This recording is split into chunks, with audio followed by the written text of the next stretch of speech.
नमस्कार।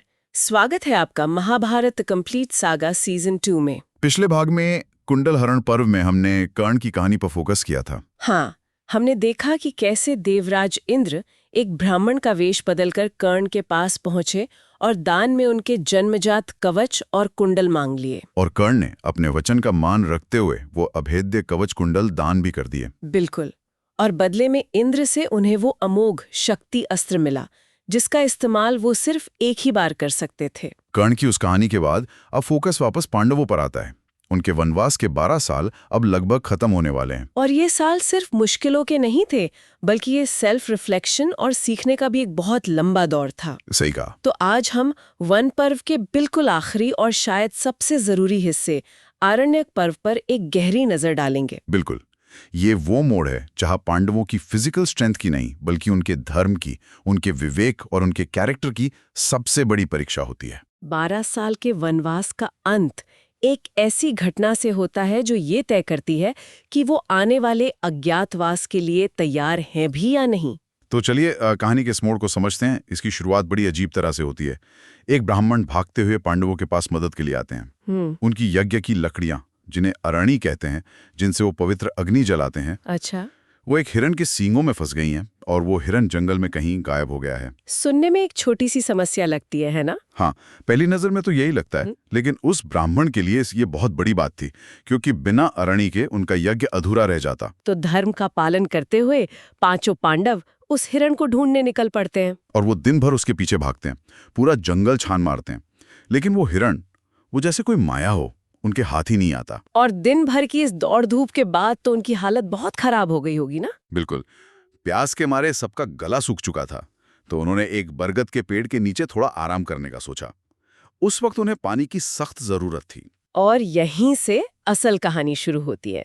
युधिष्ठिर नकुल को पास के किसी पेड़ पर चढ़कर देखने को कहते हैं कि शायद कहीं कोई तालाब या नदी नजर आ जाए। नकुल को कुछ दूरी पर हरियाली और पानी के पास रहने वाले पक्षी दिखते हैं और वो समझ जाते हैं कि पास में ही कोई सरोवर है। और युधिष्ठिर उन्हें पानी लाने भेजते हैं। और यहाँ पर एक पैटर्न बनना शुरू होता है जो बहुत जरूरी है। हाँ, नकुल सरोवर पर पहुंचते हैं। पानी साफ और ठंडा था, लेकिन जैसे ही वो पानी पीने के लिए झुकते हैं, एक आवाज उन्हें रोकती है। क्या आवाज? आवाज कहती है, रुको, इस सरोवर पर मेरा अधिकार है। मेरे सवालों का जवाब दिए बिना तुम पानी नहीं पी सकते। सोचिए, दिन भर की प्यास के बाद ऐसी चेतावनी कौन सुनेगा? बिल्कुल, नकुल ने उस आवाज को इग्नोर किया, पानी पिया और पीते ही बेहोश होकर जमीन पर गिर पड़े। और जब वो वापस नहीं लौटे तो सहदेव को भेजा गया। और उनके साथ भी बिल्कुल वही हुआ। चेतावनी अनदेखी और नतीजा, वो भी बेहोश होकर गिर पड़े। ये तो बड़ा ड्रामेटिक होता जा रहा था। इसके बाद अर्जुन पहुंचे। उन्होंने अपने दोनों भाइयों को जमीन पर पड़े देखा तो उन्हें लगा कि ये किसी दुश्मन का काम है। अच्छा। उन्होंने अपना गांडीव उठाया और आवाज की दिशा में शब्दभेदी बाण भी चलाए, लेकिन कुछ नहीं हुआ। और फिर आखिर में प्यास से मजबूर होकर उन्होंने भी चेतावनी को नजरअंदाज किया और पानी पीकर अचेत हो गए। और आखिर में आए महाबली भीम। अपने 3 भाइयों को इस हाल में देखकर तो उनका खून खौल गया होगा। बिल्कुल, उन्हें लगा ये किसी राक्षस का काम है और उन्होंने लड़ने की ठानी, लेकिन वो भी प्यास के आगे बेबस थे। उन्होंने भी सोचा कि पहले पानी पी लेता हूँ, फिर देखता हूँ कौन है। और नतीजा वही हुआ, भीम भी गिर पड़े, चारों के चारों। तो यहाँ 1 मिनट रुकते हैं। ये सिर्फ एक कहानी नहीं है कि 4 भाई पानी पीने गए और बेहोश हो गए। नहीं, बिल्कुल नहीं। ये एक सिंबॉलिक फेलियर है। पांडवों की सबसे बड़ी ताकत क्या थी? भीम का बल, अर्जुन का कौशल। हाँ, ये सब उस अदृश्य शक्ति के आगे बेकार साबित हुए। उन्होंने अपनी फिजिकल पावर और अपनी जरूरतों को विवेक और नियम से ऊपर रखा। मतलब हर भाई ने एक ही गलती दोहराई, एरोगेंस। उन्हें लगा कि वो किसी भी चुनौती से पार पा सकते हैं। एग्जैक्टली। और ये पूरी घटना युधिष्ठिर के आने के लिए एक स्टेज सेट कर रही थी। बिल्कुल। जब उनकी चारों भाई वापस नहीं आते, तब युधिष्ठिर खुद उन्हें ढूंढते हुए उस सरोवर तक पहुंचते हैं। और वहां जो उन्होंने देखा, अपने अजय भाइयों को जमीन पर बेजान पड़ा देखकर उनके तो होश ही उड़ गए। वो समझ नहीं पाते कि दुनिया में ऐसी कौन सी ताकत है जो भीम और अर्जुन को एक साथ परास्त कर दे। और तभी वही आवाज युधिष्ठिर को भी सुनाई देती है। लेकिन इस बार आवाज खुद अपना परिचय देती है। मैं एक यक्ष हूं।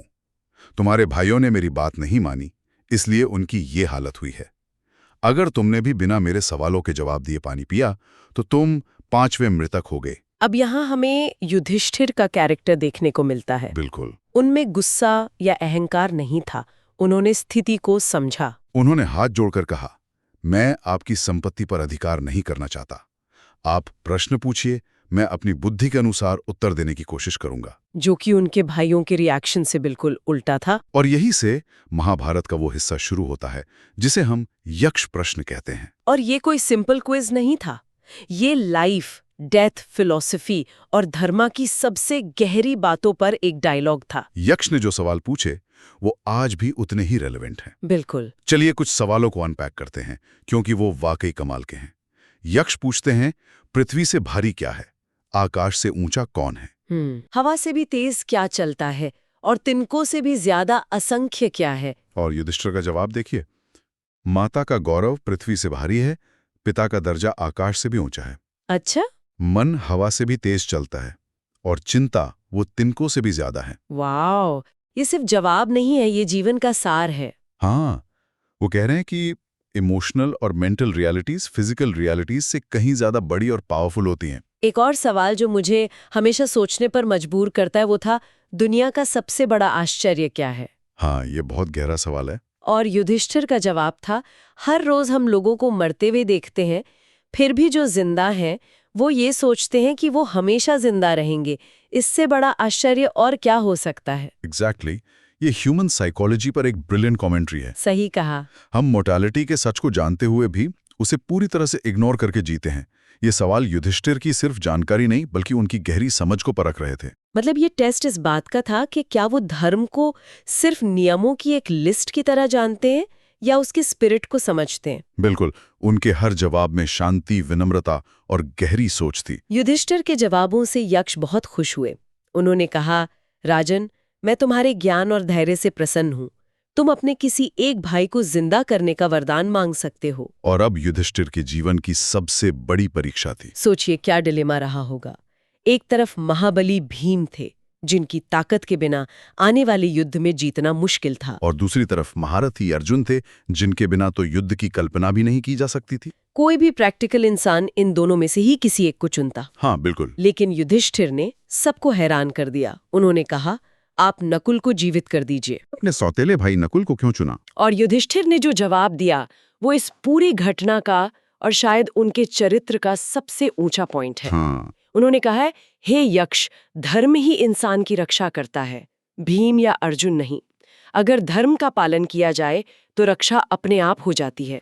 बहुत बड़ी बात कही उन्होंने। उन्होंने आगे कहा, मेरी 2 माताएं थीं, कुंती और माद्री।